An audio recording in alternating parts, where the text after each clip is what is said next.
నమస్తే మేడం. నమస్తే అండి.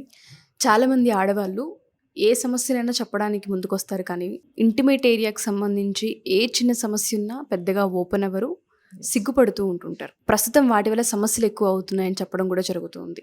సిగ్గుపడకుండా డెఫినెట్గా ఈ సమస్యలు చెప్పాలి అన్న పాయింట్స్ ఏముంటాయి? ఇంటిమేట్ ఏరియాకి సంబంధించి షేర్ చేసుకోవాల్సిన ముఖ్యమైన పాయింట్స్ ఏంటండి? చాలామంది మహిళలు ఏంటంటే చిన్న సమస్య జస్ట్ హెడేక్ వచ్చినా, జస్ట్ చెయ్యి నొప్పి వచ్చినా గానీ, ఏదొచ్చినా గానీ డాక్టర్‌ని సంప్రదిస్తారు. కానీ ఇంటిమేట్ ఏరియాకి సంబంధించి ప్రాబ్లమ్స్ వచ్చినప్పుడు వాళ్ళ మదర్‌కి గూడా చెప్పుకోరు. ఇంట్లో వాళ్ళకి చెప్పుకోరు. అవును. డాక్టర్ దగ్గరికి అసలే రారన్నమాట. సో, సిగ్గుపడుతూ ఉంటారు. కొంతమంది ఏమనుకుంటారంటే ఇది కామనే, అందరికీ ఇలాగే ఉంటుందేమో, డెలివరీ తర్వాత ఇది కామన్ ఏమో, మెనోపాజ్ తర్వాత ఇది ఎంత కామన్ ఏమో, అంటే అన్ని వాళ్ళే అనేసుకుంటారు అనమాట. ఇది కామన్ ఏమో అనేసి వాళ్ళు అనుకోని ఏంటంటే డాక్టర్ని సంప్రదించరు. మెయిన్ థింగ్ ఏంటంటే సిగ్గుపడతారనమాట. ఇంటిమేట్ ఏరియాకి సంబంధించి ఇష్యూస్ డిస్కస్ చేయడానికి కానీ, డాక్టర్ దగ్గర చూపెట్టుకోవటానికి కానీ చాలా సిగ్గుపడుతూ ఉంటారు. సో ఇలాంటి చిన్న ప్రాబ్లమ్స్ ఏంటంటే తర్వాత పెద్ద ప్రాబ్లం క్రియేట్ చేయొచ్చు. వాళ్ళ ఫ్యామిలీ లైఫే డిస్టర్బ్ అవ్వచ్చు, లేదా సైకలాజికల్గా అప్సెట్ అవ్వచ్చు. సో అట్లా వాళ్ళు ఏంటంటే అదే ఇష్యూని వాళ్ళ లోపల వాళ్ళే థింక్ చేసుకుంటూ ఉంటారు, ఎవరిని సంప్రదించకుండా. సో ఒక సైకలాజికల్ ఇష్యూ లాగా కూడా డెవలప్ అవ్వచ్చు అనమాట. సో వాళ్ళు ఏంటంటే చిన్న ప్రాబ్లం వచ్చినా కానీ ఇంటిమేట్ ఏరియాకి సంబంధించి డాక్టర్ని సంప్రదించాలి, కాస్మెటిక్ గైనకాలజిస్ట్ని. సో వాళ్ళు సిగ్గుపడకూడదు. డాక్టర్స్ దగ్గర అసలే సిగ్గుపడకూడదు. మీకు ఏది ఉన్నా ఓపెన్గా చెప్పుకోవచ్చు. డాక్టర్స్ దగ్గర ఎవ్రీథింగ్ కాన్ఫిడెన్షియల్ అన్నమాట. సో మీరు అసలు ఏ ప్రాబ్లం వచ్చినా కానీ ఆలోచించకుండా డాక్టర్ దగ్గర మీరు ఇంటిమేట్ ఏరియాకి సంబంధించిన ప్రాబ్లమ్స్ అన్నీ ఎక్స్ప్రెస్ చేసుకోవచ్చు. ఇప్పుడు ప్రతి దానికి కూడా ట్రీట్మెంట్ ఉంది. సో వరీ అవ్వాల్సిన అవసరం ఏం లేదు. ఏ విషయాలు ఎక్కువ దాస్తూ ఉంటారండి? అసలు ఏ విషయాలను డెఫినెట్గా మాట్లాడాలి? నేను ఒక 5 ఇంపార్టెంట్ ఇంటిమేట్ ఏరియాకి సంబంధించిన ప్రాబ్లమ్స్ చెప్తాను. ఏవి వస్తే వాళ్ళు వెంటనే డాక్టర్ని సంప్రదించాలి అన్నవి. వాటన్నిటికీ కూడా క్యూర్ ఉందన్నమాట. సో ఫస్ట్ వచ్చేసి మోస్ట్ కామన్ ఏంటంటే స్ట్రెస్ యూరినరీ ఇన్కాంటినెన్స్ అంటారు. అదేంటంటే దగ్గినా కానీ, తుమ్మినా కానీ, నవ్వినా కానీ వాళ్ళకి తెలియకుండా యూరిన్ లీక్ అయి పడిపోతూ ఉంటుంది అన్నమాట. సో ఈ యూరిన్ లీకేజ్ ఇష్యూస్ యూజువల్గా డెలివరీ తర్వాత, డెలివరీ అవ్వటం వల్ల ఏంటంటే ఈ పెల్విక్ ఫ్లోర్ మజిల్స్ అన్నాయి వీక్ అవుతాయి. ఎందుకంటే ఆ యొక్క బేబీ ఆ యోనిలో నుంచి పాస్ అయ్యి బయటికి రావటము, అది ఒక 2.5 to 3 kgs ఉంటుంది బేబీ. సో అంత వెయిట్ ఉన్న బేబీ యోని మార్గం ద్వారా బయటికి వచ్చేసరికి ఆ మజిల్స్ అన్నీ స్ట్రెచ్ అయిపోయి కొద్దిగా వీక్ అవుతాయి అన్నమాట.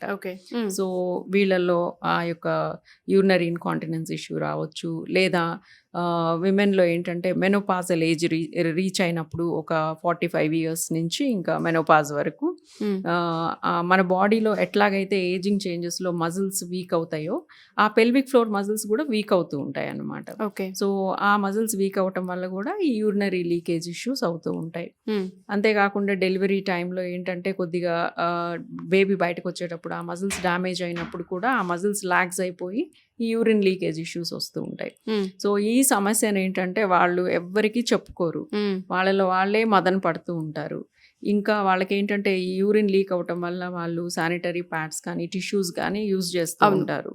సో ఆ శానిటరీ ప్యాడ్స్ టిష్యూస్ యూజ్ చేసినప్పుడు ఏమవుతుందంటే అది ఆ ఏరియా అంతా వెట్గా ఉంటుంది అనమాట. వెట్గా ఉండటం వల్ల ఏంటంటే ఫంగస్ని, బ్యాక్టీరియాని అట్రాక్ట్ చేస్తుంది. ఫస్ట్ ఫంగల్ ఇన్ఫెక్షన్స్ వస్తాయి, సివియర్ ఇచ్చింగ్ ఉంటుంది ఫంగల్ ఇన్ఫెక్షన్స్ వల్ల. వాళ్ళు ఏంటంటే స్క్రాచ్ చేయటం వల్ల అవి మళ్ళీ రా ఏరియాస్ ఫామ్ అవుతాయి, మరలా బ్యాక్టీరియల్ ఇన్ఫెక్షన్ వస్తుంది దాని మీద సూపర్ ఇంపోజ్డ్. సో ఈ ఒక్క యూరిన్ లీకేజ్ ఇష్యూయే కాకుండా దాని మీద సూపర్ ఇంపోజ్డ్ ఇన్ఫెక్షన్స్ వస్తాయి. ఈ ఇన్ఫెక్షన్స్ రావటం వల్ల ఏంటి వాళ్ళకి ఇరిటేషన్, తర్వాత బర్నింగ్ సెన్సేషన్, ఆ ఇన్ఫెక్షన్ వల్ల ఏంటంటే అబ్నార్మల్ డిశ్చార్జ్ అనమాట, వెజైనల్ డిశ్చార్జ్ వస్తూ ఉంటుంది, స్మెల్ వస్తూ ఉంటుంది. సో ఈ సమస్యలన్నిటితోటి వాళ్ళు ఏంటంటే ఇంకా బయటికి వెళ్ళటానికి కూడా ఆలోచిస్తూ ఉంటారు. సో సోషల్గా మూవ్ అవ్వలేరు అనమాట, ఇంకా ఓన్లీ హౌస్కే కన్ఫైన్ అయి ఉంటారు. సో ఈ సమస్య ఉంటుంది ఈ యూరిన్ లీకేజ్ ఇష్యూ వల్ల. తర్వాత ఈ యూరిన్ లీకేజ్ ఇష్యూస్ ఏంటంటే మనకి కరెక్ట్ చేయలేరేమో, ఇది ఇంతే, ఇది నార్మల్ ఏమో, డెలివరీ తర్వాత ఇది నార్మల్. ఈ మెనోపాజ్ ఏజ్ వాళ్ళు యూజువల్గా ఏంటంటే ఈ 45 తర్వాత ఇంకా మెనోపాజ్ రీచ్ అయ్యేటప్పుడు ఇవన్నీ హార్మోన్ ప్రాబ్లం వల్ల ఇవన్నీ కామన్ కావచ్చు అంటే మనం ఇంక ఇది we have to carry this through out the life అని అలా అనుకుంటారు Fix అనమాట. చేసుకుంటారు. ఫిక్స్ చేసుకుంటారు. బట్ అలాంటి అవసరం ఏం లేదు. ఇప్పుడు ఏంటి మెనోపాజ్ కాదు 60 ఇయర్స్ మనం బ్రతికినన్ని రోజులు దే ఆర్ డూయింగ్ ఏదో ఒక వర్క్ చేస్తున్నారు. ఎవరు ఖాళీగా ఉండట్లేదు అనమాట. సోషల్గా మూవ్ అవ్వాలి, వెళ్ళాలి, ఓన్లీ హౌస్కి కన్ఫైన్ అయ్యి ఎవరు ఉండట్లేదు. సో వీటికి ఏంటంటే ట్రీట్మెంట్స్ ఉన్నాయన్నమాట. యూరిన్ లీకేజ్ ఇష్యూస్కి లేటెస్ట్ మన డాక్టర్ని సంప్రదించినట్టయితే మీరు వెంటనే ఇప్పుడు డెలివరీ అయింది, మీ పెల్విక్ ఫ్లోర్ మజిల్స్ స్ట్రెంగ్తెన్ చేసుకోవటం కోసం మీరు డెలివరీ అయిన ఒక 1-2 months తర్వాత కనుక మీకు అలాగే ఉంటే స్టిల్ డాక్టర్ని అప్రోచ్ అవ్వచ్చు. డాక్టర్ కిగిల్స్ ఎక్సర్సైజెస్ సజెస్ట్ చేస్తారనమాట. అన్ని సింపుల్ థింగ్సే. సపోజ్ మెనోపాజ్ రీచ్ అయ్యారు, వాళ్ళకి ఏంటంటే బోన్ స్ట్రెంగ్త్ అంత ఉండకపోవచ్చు, ఎక్సర్సైజెస్ చేయలేకపోవచ్చు. సో అలాంటి వాళ్ళకి ఎంసెలా చైర్ అని ఒక ట్రీట్మెంట్ ఉందన్నమాట. కిగిల్స్ చైర్ అంటారు.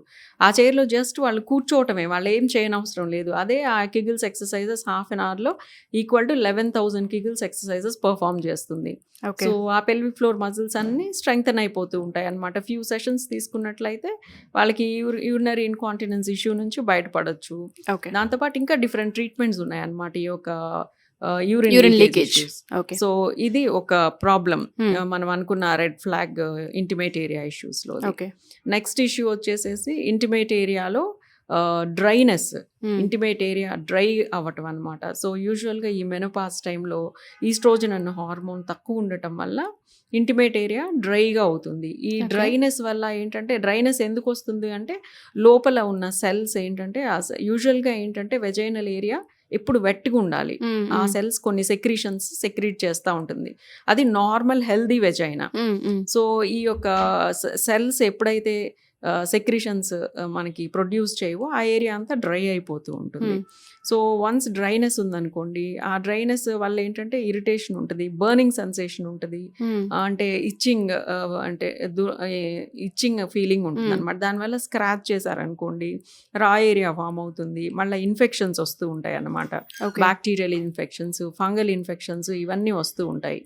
సో ఈ ఇన్ఫెక్షన్ వచ్చినప్పుడు మళ్ళీ వెజైనల్ డిశ్చార్జ్ వస్తూ ఉంటుంది, స్మెల్ వస్తూ ఉంటుంది. సో ఈ వెజైనల్ డిశ్చార్జ్ వల్ల ఏంటంటే వల్వల్ ఏరియా, పెరినియల్ ఏరియా అనమాట, ఆ ఏరియా అంతా కూడా ఇరిటేషన్ వచ్చేసి వీళ్ళు స్క్రాచ్ చేసి అది ఇంకా కలర్ కూడా హైపర్ పిగ్మెంటేషన్ లాగా వచ్చేస్తూ ఉంటుంది, డార్క్ అయిపోతుంది ఆ ఏరియా. సో ఇన్ని ప్రాబ్లమ్స్ వస్తాయి అనమాట చిన్న సమస్య డ్రై అవ్వడం వల్ల. సో మనకి డ్రైగా ఉంది, ఏదో అబ్నార్మల్గా ఉంది మనకి అని అనిపించినప్పుడు వెంటనే డాక్టర్ని సంప్రదించాలి. ఇంత దాకా తెచ్చుకోవద్దు అనమాట. ఇన్ఫెక్షన్ వచ్చి ఏరియా డార్క్ అయిపోయి, ఇప్పుడు ఈ ఇన్ఫెక్షన్ ఏంటి అంటే మనకి గర్భసంచి యొక్క ద్వారం కూడా ఈ వెజైనాలోకి ఓపెన్ అవుతుంది. సో ఆ ద్వారంలో ఒక చిన్న ఓపెనింగ్ ఉంటుంది అనమాట. ఆ ఓపెనింగ్ ద్వారా మన లోపల ఉన్న అబ్డామినల్ క్యావిటీలోకి కనెక్షన్ ఉంటుంది. సో ఇన్ఫెక్షన్ ఇంతే మనము చూపెట్టుకోకుండా గనక డాక్టర్ దగ్గర సంప్రదించకుండా వాళ్ళు అంతే ఉన్నట్లయితే ఆ చిన్న దానిలో నుంచి పైకి స్ప్రెడ్ అయిపోతుంది. స్ప్రెడ్ అయిపోయి ఆ యూట్రస్ అంతా కూడా ఇన్ఫెక్ట్ అవుతుంది. తర్వాత అబ్డామినల్ క్యావిటీలోకి ఇన్ఫెక్షన్ వెళ్తుంది. ఇదంతా పెల్విక్ ఇన్ఫ్లమేటరీ డిసీజ్ అంటారు అనమాట. అది వస్తుంది. అదే యంగ్ వాళ్ళలో గనక, ఇప్పుడు పిల్లలు అంటే జస్ట్ మ్యారీడ్ వాళ్ళకి కూడా ఒక్కోసారి ఇన్ఫెక్షన్స్ వస్తూ ఉంటాయి. వాళ్ళు ఏంటంటే నెగ్లెక్ట్ చేయొద్దు. చేశారనుకోండి సేమ్ ఇట్లాగే ఇన్ఫెక్షన్ పైకి అసెండ్ అయిపోయి గర్భసంచి పక్కన ఫెలోపియన్ ట్యూబ్స్ అని ఉంటాయి. అదే మన పిల్లలు పుట్టడానికి ఆ అండం ఫామ్ అవ్వటము, అండంని తీసుకొని మనం మళ్ళీ గర్భసంచిలోకి తీసుకురావటం, ఫర్టిలైజేషన్ ఇవన్నీ ఆ ట్యూబ్లో జరుగుతాయి అన్నమాట. సో ఆ యొక్క ట్యూబ్ కనుక అది చాలా వెరీ ఫైన్ అన్నమాట. మన వెంట్రుకంత చిన్న ఓపెనింగ్ ఉంటుంది దానికి. ఆ ఇన్ఫెక్షన్ కనుక ఆ ట్యూబ్కి వచ్చింది అనుకోండి, ఆ ట్యూబ్స్ అన్ని బ్లాక్ అయిపోతాయి. సో బ్లాక్ అయిపోయి పిల్లలు పుట్టడం అన్నది సమస్యగా మారుతుంది. ఇంకా హై అండ్ IVF టెక్నిక్స్ వీటికి వెళ్ళిపోవాలి వాళ్ళు, ఇంకా పిల్లలు మళ్ళీ కావాలంటే, లేదా ఆ ట్యూబ్స్ మళ్ళీ రీకెనలైజేషన్ అని ఇవన్నీ ఉంటాయి అన్నమాట.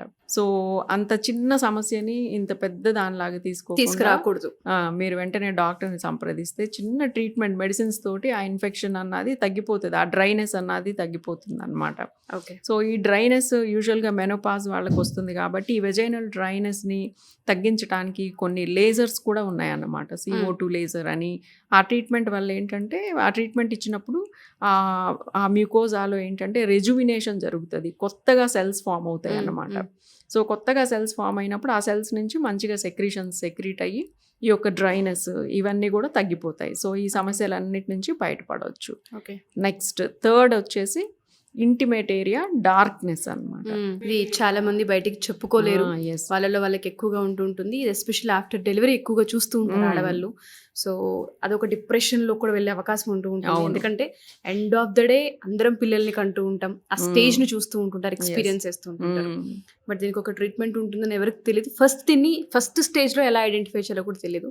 ఎలా మ్యామ్ ఈ డార్క్ని ఎలా అసలు ఫస్ట్ మేము ఐడెంటిఫై చేయాలి అంటారు? యూజువల్గా ఈ ఇంటిమేట్ ఏరియా డార్క్నెస్ని వాళ్ళు పెద్ద పట్టించుకోరు. ఎందుకంటే అది ఇంటిమేట్ ఏరియా. ఫేస్ అనుకోండి అందరికి కనిపిస్తుంది. ఇప్పుడు మీరు కలర్ చేంజ్ అయితే ఎవరో ఒకరు అడుగుతారు, ఏంటి అలా అయిపోయావు, తగ్గుతారు.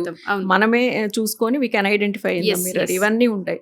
బట్ ఇంటిమేట్ ఏరియా దగ్గరికి వచ్చేసరికి వాళ్ళే అబ్జర్వ్ చేసుకోవాలన్నమాట. ఇంటిమేట్ ఏరియాని వాళ్ళు ఏంటంటే కొద్దిగా సివియారిటీ ఎక్కువ ఉన్నప్పుడే ఐడెంటిఫై చేసుకోగలుగుతారు దాన్ని. సో ఇంటిమేట్ ఏరియా ఏంటంటే డార్క్నెస్ ఉంది అని చెప్పి చాలామంది వస్తూ ఉంటారు అనమాట. సో యూజువల్గా ఈ డార్క్నెస్కి కారణాలు ఏంటంటే హార్మోనల్ ఇంబ్యాలెన్స్. ఇప్పుడు అందరూ ఈ జంక్ ఫుడ్స్, తర్వాత ఈ లైఫ్ స్టైల్ చేంజెస్ వల్ల ఏంటంటే పీసీఓడి ప్రాబ్లం ఫేస్ చేస్తున్నారు. సో ఈ పీసీఓడి ప్రాబ్లంలో హార్మోనల్ ఇంబ్యాలెన్స్ ఉండటం వలన ఈ హార్మోన్స్ ప్రాపర్గా లేకపోవడం వల్ల ఏంటంటే పిగ్మెంటేషన్ వస్తూ ఉంటుంది. ఇది డెలివరీ తర్వాత వచ్చే సమస్య. నార్మల్ టీనేజ్ లో కూడా పీసీఓడి ప్రాబ్లమ్స్ ఉన్న వాళ్ళకి ఈ ప్రాబ్లం వస్తుంది అనమాట. ఇప్పుడు పీసీఓడిలో ఒబిసిటీ, బాగా వెయిట్ ఎక్కువ ఉంటారు, నెక్ దగ్గర పిగ్మెంటేషన్ ఉంటుంది. సేమ్ అట్లాగే ఇంటిమేట్ ఏరియాలో కూడా పిగ్మెంటేషన్ ఉంటుంది అనమాట. సో యంగ్ వాళ్ళు డెలివరీస్ కాకుండా కూడా ఈ యొక్క ప్రాబ్లమ్ ని ఫేస్ చేస్తూ ఉంటారు. సో వాళ్ళు ఇప్పుడు ఏంటంటే ఓన్లీ ఫేసే కాదు, every part of the body neat గా ఉండాలని అందరూ అనుకుంటారు. సో దే ఆర్ కాన్షియస్, ప్రతి పార్ట్ మంచిగా ఉండాలి అని. అది ఇంటిమేట్ ఏరియా కదా అనేసి వదిలేసేలాగా లేదన్నమాట. They are concerned about intimate area also. So young వాళ్ళు కూడా వస్తారనమాట. సో ఆ ఇంటిమేట్ ఏరియా డార్క్నెస్ అన్నది యంగ్ వాళ్ళల్లో ఈ హార్మోనల్ ఇంబ్యాలెన్స్. తర్వాత డెలివరీస్ తర్వాత డెలివరీ టైంలో కూడా కొన్ని హార్మోన్స్, తర్వాత డెలివరీ ప్రెగ్నెన్సీలో ఎక్సెసివ్ వెజైనల్ సెక్రీషన్స్ ఉండటం, ప్రెగ్నెన్సీ టైంలో హార్మోనల్ ఇన్ఫ్లుయెన్స్ వల్ల, అంతేకాకుండా డెలివరీ అయిన తర్వాత మన ఒక 1 month దాకా మనకు బ్లీడింగ్ అవ్వటం, లేదా లోకియా అనేసి ఒక డిఫరెంట్ టైప్ ఆఫ్ బ్లీడింగ్ అవుతుంది అన్నమాట. సో ఆ సెక్రీషన్స్ వల్ల ఏంటంటే ఆ ఏరియా కొద్దిగా ఎక్స్పోజ్ అయ్యి డార్క్నెస్కి గురవుతుంది యూజువల్గా డెలివరీ అయిన తర్వాత. సో అది ఐడెంటిఫై చేసినప్పుడు ఏంటంటే ఇఫ్ దే ఆర్ వాళ్ళు కనుక అది కన్సర్న్ ఉంది అనుకోండి, ఇమీడియట్గా వచ్చినట్లయితే దానికి ట్రీట్మెంట్స్ ఉన్నాయి. కొన్ని పీల్స్, లేజర్స్ యూజ్ చేయటం వల్ల ఎర్లీగా వస్తే ఫ్యూ సెషన్స్లో అయిపోతుంది. మనం డిలే చేసి చాలా ఎక్కువ డెప్త్లోకి పిగ్మెంటేషన్ వెళ్ళే వరకు మనం వెయిట్ చేసామనుకోండి, వెయిట్ చేసినప్పుడు ఏమవుతుందంటే నెంబర్ ఆఫ్ సెషన్స్ ఎక్కువ అవుతూ ఉంటాయి. సో ఆ డార్క్నెస్ గురించి వరీ అవ్వాల్సిన అవసరం ఏం లేదు. తర్వాత ఒక ఫ్యూ ఇన్ఫెక్షన్స్ ఉన్నప్పుడు కూడా ఆ ఇన్ఫెక్టివ్ సెక్రీషన్స్ అన్నీ అక్కడ ఉండటం వల్ల వల్వల్ రీజియన్లో, అంతేకాకుండా వాళ్ళకి ఇన్ఫెక్షన్ ఉన్నప్పుడు ఇచ్చింగ్, స్క్రాచ్ చేయటం, దీనివల్ల కూడా ఆ యొక్క సూపర్ఫిషియల్ లేయర్ డ్యామేజ్ అయ్యి ఇంకా డార్క్ కలర్లో వస్తుంది అనమాట. సో ఈ ప్రాబ్లమ్స్ తోటి ఇది ఒక ప్రాబ్లం అన్నమాట ఇంటిమేట్ ఏరియా ప్రాబ్లమ్స్లో. ఓకే. నెక్స్ట్ ప్రాబ్లం వచ్చేసి ఇంటిమేట్ ఏరియాలో ఏదన్నా అబ్నార్మల్గా ఉండటం, ఇంటిమేట్ ఏరియాలో అబ్నార్మల్ గ్రోత్స్ కానీ, లేదా వాళ్ళకి ఏదైనా అబ్నార్మల్గా కనిపించినప్పుడు ఇది ఏంటో వచ్చిందిలే తగ్గిపోతుందేమో అనేసి వదిలేయొద్దు. అంటే సైన్ ఎలా తెలుస్తుంది మేడం అబ్నార్మల్ అంటే? ఇప్పుడు ఇంటిమేట్ ఏరియా దగ్గర మనకి యోని ఒక ముఖద్వారం దగ్గర లేబియా మైనోరా అని 2 స్ట్రక్చర్స్ ఉంటాయి. ఓకే. లేబియా మైనోరా. సో అవేంటంటే జస్ట్ ఆ ఏరియా పైన చిన్న లిప్స్ లాగా ఉంటాయి అన్నమాట, ఫ్లెషీగా ఉంటాయి.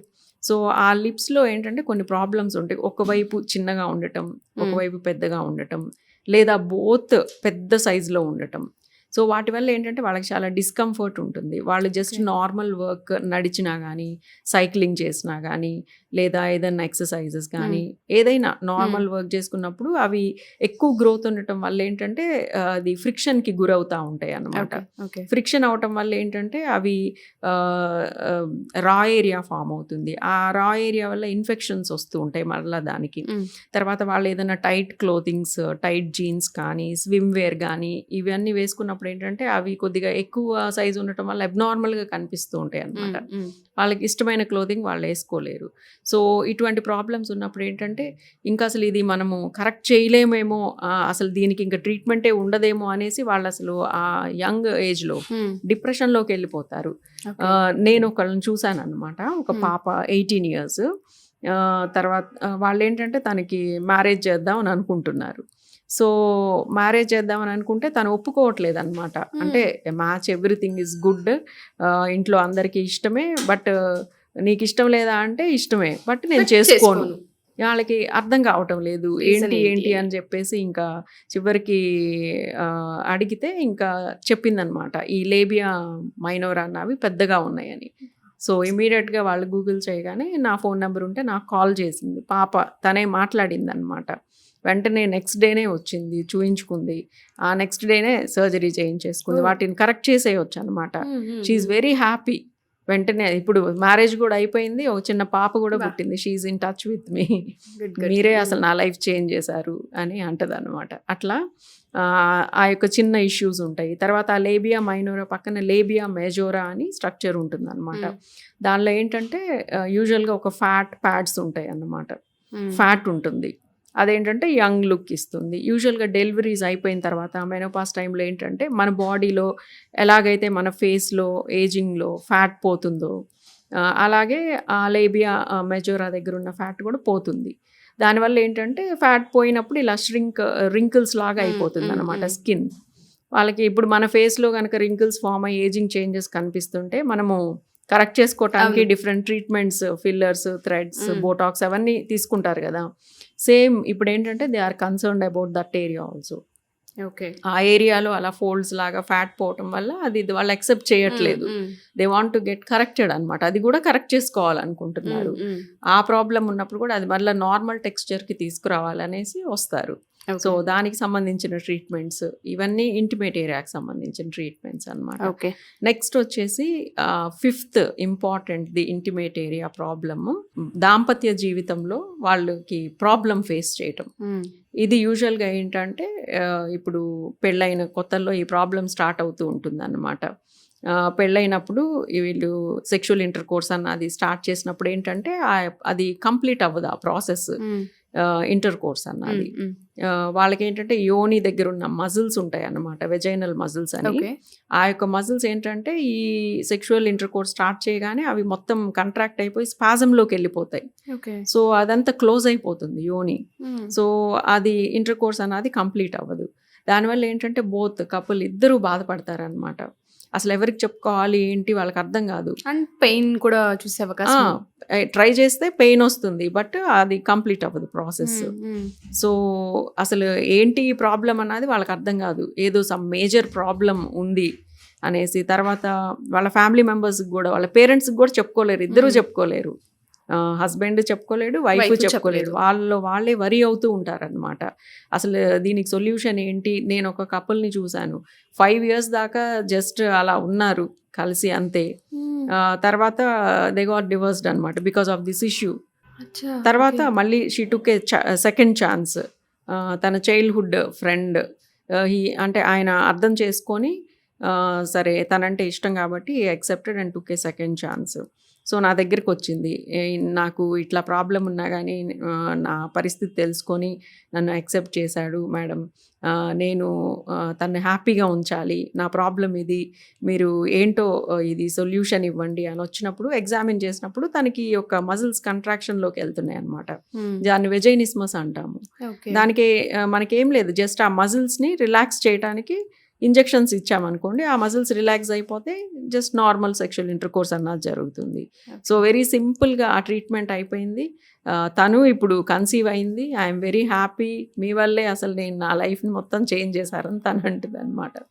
సో ఇలాంటి వెజైనిస్మస్ అన్న కండిషన్ చాలా మందికి ఉంది, బట్ అంటే వాళ్ళకి ఎవరిని అప్రోచ్ అవ్వాలి, అసలు దీనికి ట్రీట్మెంట్ ఉంటుందా అని కూడా వాళ్ళకి తెలియదు అనమాట.